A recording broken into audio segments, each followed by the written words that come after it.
Hey there, cool cats. Depressive Danku here, clean shaven, even a haircut, but you can't see that because today's a day off and I'm not doing my hair. Anyway, one of my favorite relaxation practices is a meditation called Hara. Hara was taught to me by a beautiful energy, Pavla, and I was lucky enough to sit down and have a chat with Pavla a couple of days ago and asked her to explain Hara, its benefits, and we went through actually doing the practice. I find it fantastic, really good for my mental health, really good for anxiety particularly, and just for grounding myself, if I'm going into a meeting, a job interview, which I had yesterday.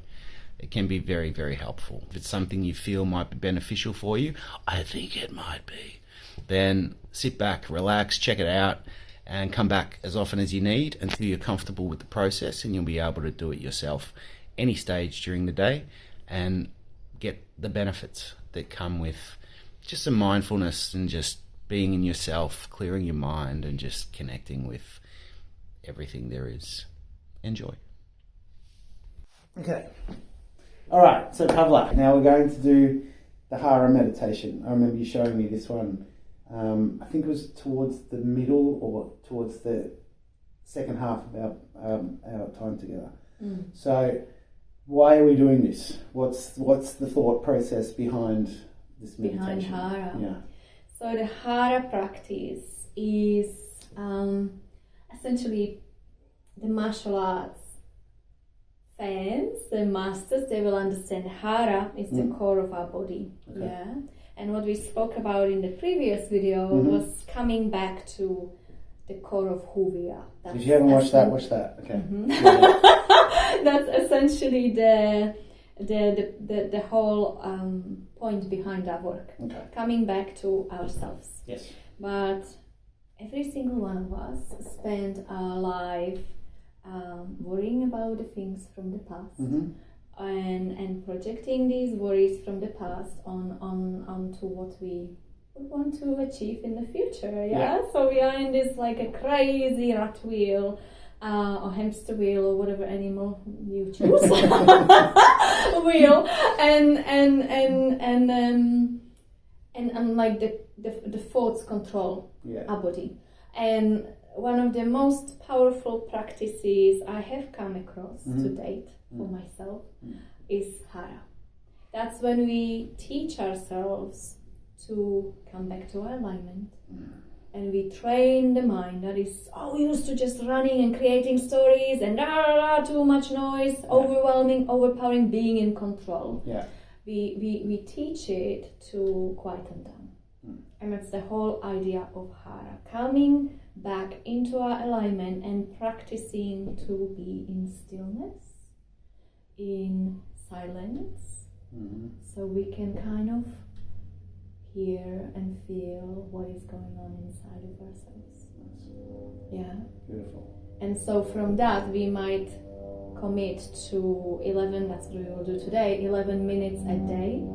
From that we kind of train our mind to be in this present state all the time. Yeah.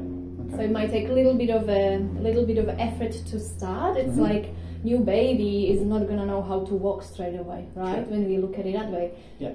They fall over, they crawl a little bit, we lift them up again, we give them cuddles and start again. So it's the same thing. That's with our mind. We reprogram, we change the old stories, blah blah blah, delete all the noise, and essentially, so many of us walk through life being triggered and reacting to each other. Yeah.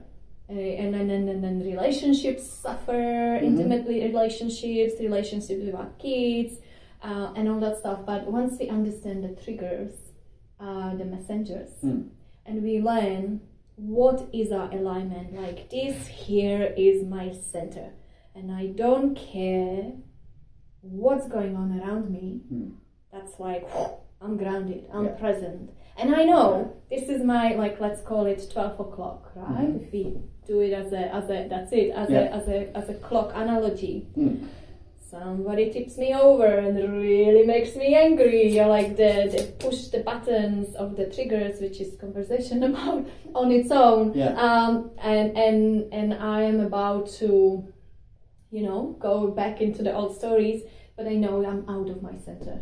So it's much easier to say, oh, okay, walk away. And instead of blasting the house down, I go into my room, do what I need to do, regroup, come back. Because it is the old pain that is trying to take over, to be in charge, instead of, me being responsible and being in charge of how I show up in the world. So Hara, and from here, through the process, we connect to, we call it the void. Okay. The void is this space of nothingness. And if we go back to the quantum physics, like with vision, with our intention, we like send this little comet up there, little star that starts kind of bringing that vision into reality. So it's the void is this space of nothingness, black hole kind of thing. And when we get into Hara, we connect to the void, we get into the Hara with an intention. So why don't we have an intention when we do this, that every single beautiful person, being, watching this video feels loved. Beautiful. And that could be our intention. Yeah. Every single one of you watching, feel what it's like to be loved. And then as you go on your way, you share that love with everybody else you meet on your way. What a world. Huh? What a world. That's where we're That's going. great. That's what where we I are wanna live going.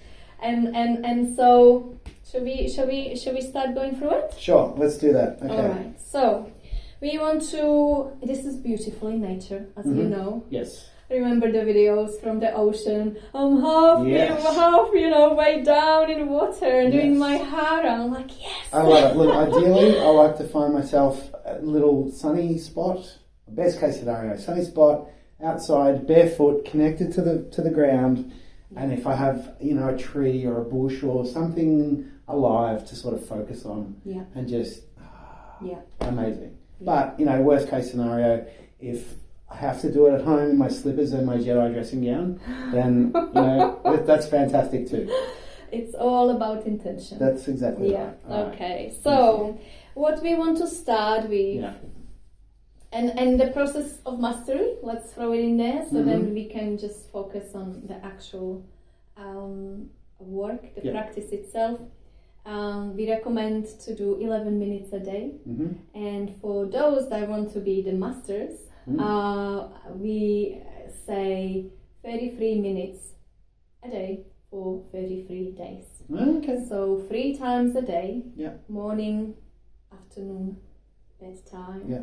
11 minutes. And that is a very powerful way to start programming the mind, to teach it to be still, to be present, to listen. And I promise you, your world will change as a result of it. That sounds great. Yeah. Well, okay, so let's see if we can put people's minds at ease a bit, right? So when I started the Hara process there, I was doing my 3 times a day for a few weeks, and then for whatever reason I stopped. And then had a week I wasn't doing it, and then I came back and I did it for another couple of weeks, and then stopped. But there was nothing to stop me from going back and just starting again. Absolutely. It's there, and I do remember one Hara session I had, and it was one of the last ones since I've picked up the practice. There was just this sense of, I find it really hard to explain. There was this moment where there was just this really calm and peaceful emptiness, but also just connection to everything.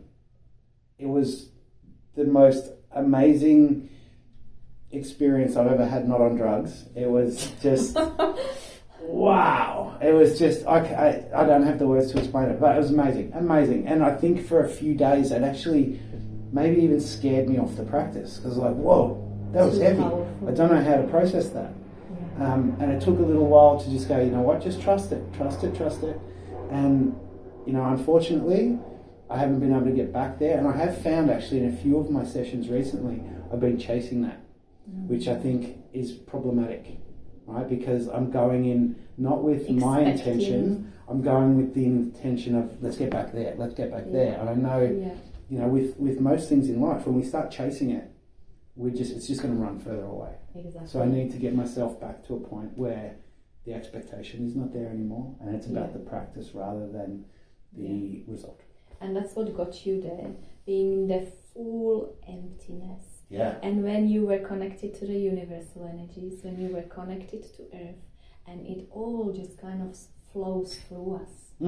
Yeah, that's the whole idea. Yeah. So then we are transmitters. Yeah. And anything I want can just be like this.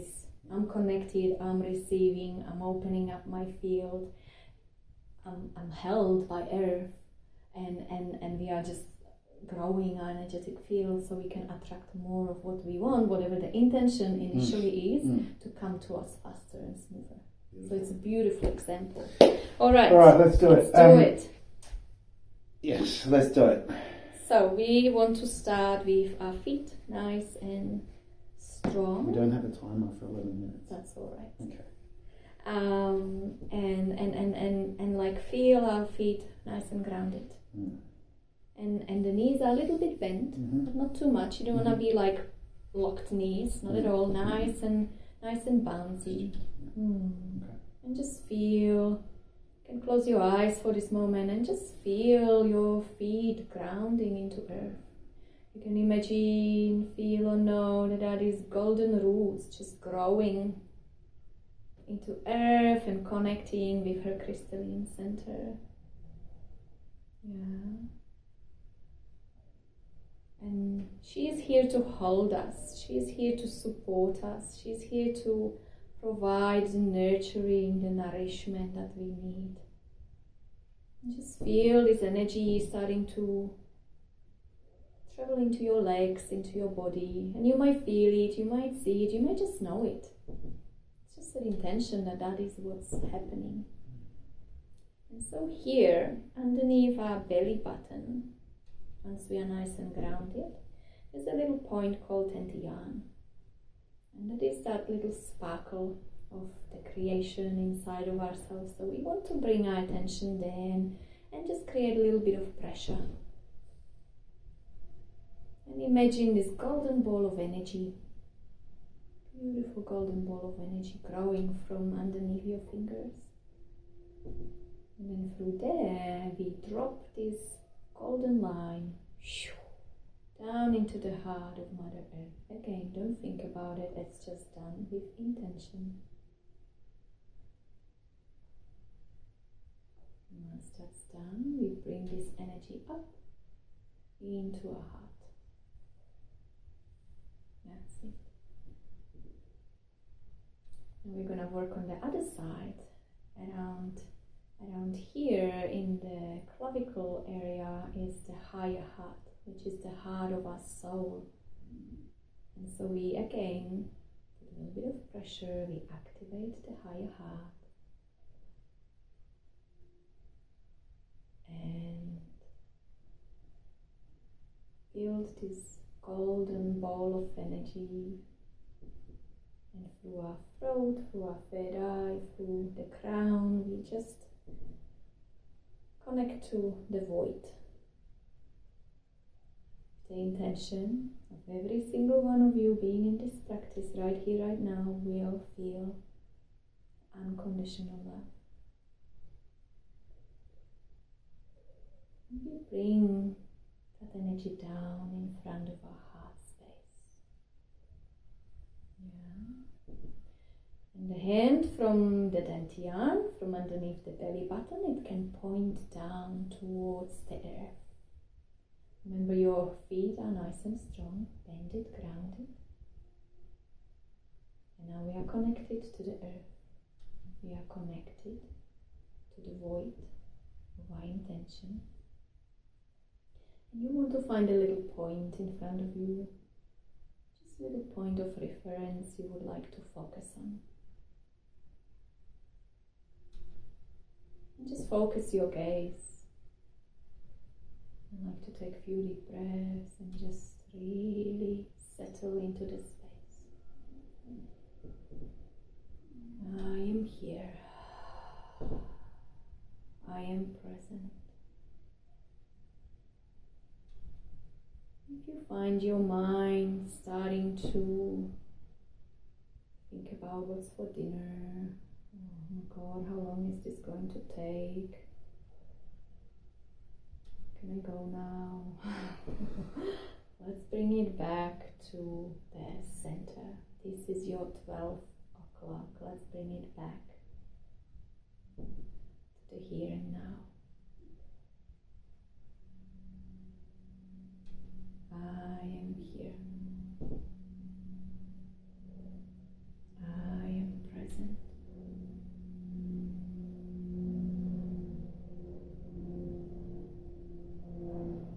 Gently breathing in and out.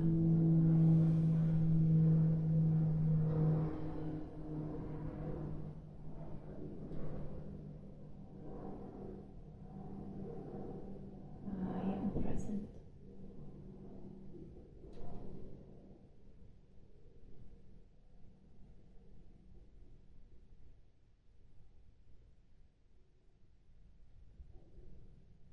I am here. And if the mind wanders, just lovingly come back. Think you thought, I'll come back to you, not now.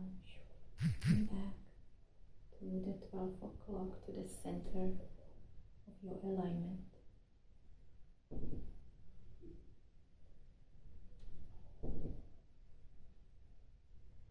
Being in stillness,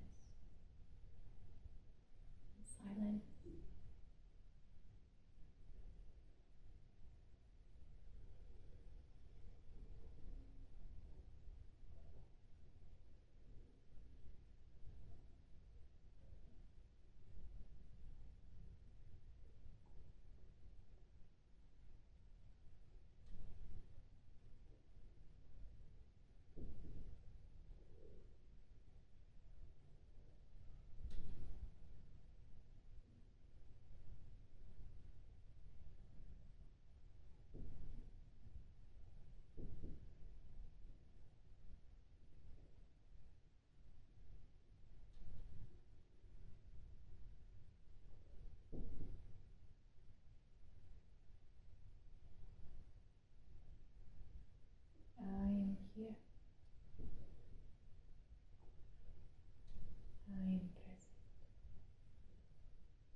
Feel the nervous system slowing down, relaxing.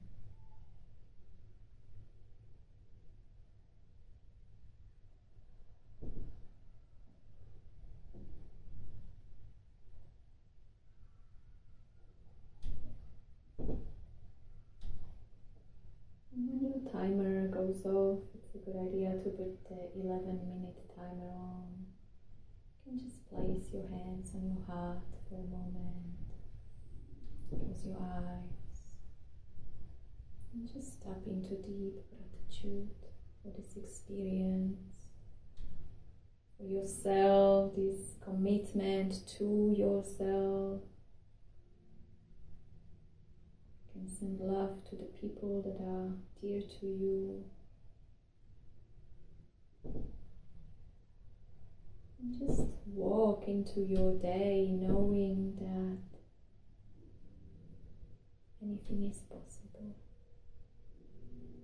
And you are creating the world you want to live in with your intentions, with your actions. Thank you so much. Thank you. That was beautiful. So how do you feel? Good, huh? That's your Hara meditation. I do mine in the morning, at lunchtime, and before I go to bed. I've not quite made it to the 33 days that Pavla suggests there, but every time my succession of days ceases, I start again from day one. To be honest, I've only made it as high as 24, but that's okay. It's a work in progress. And as I mentioned to Pavla, I have had some amazing results using Hara, so I highly recommend it. Just to find some calm, find some peace. I'm a ruminator. I think and think and think and think. I have enjoyed being able to train myself to come back to center and find some of that peace. I'm sleeping a hell of a lot better than I ever have before. All right, you all, travel gently. Peace out. Ciao. Hey there, cool cats. I did a really long-winded end sequence thing on a few of my early videos about like, share, subscribe, comment, all that bullshit. You know what to do with that. But it also summarizes with any proceeds that come to the channel, they're going to be donated. What's more important is though, listen, take away what works for you, and it's what's even more important is prioritize your mental health. Okay, it's not selfish, it's actually selfless, because it makes you more available for those in your life. All right, so your mental health is key. All right, peace out. Ciao.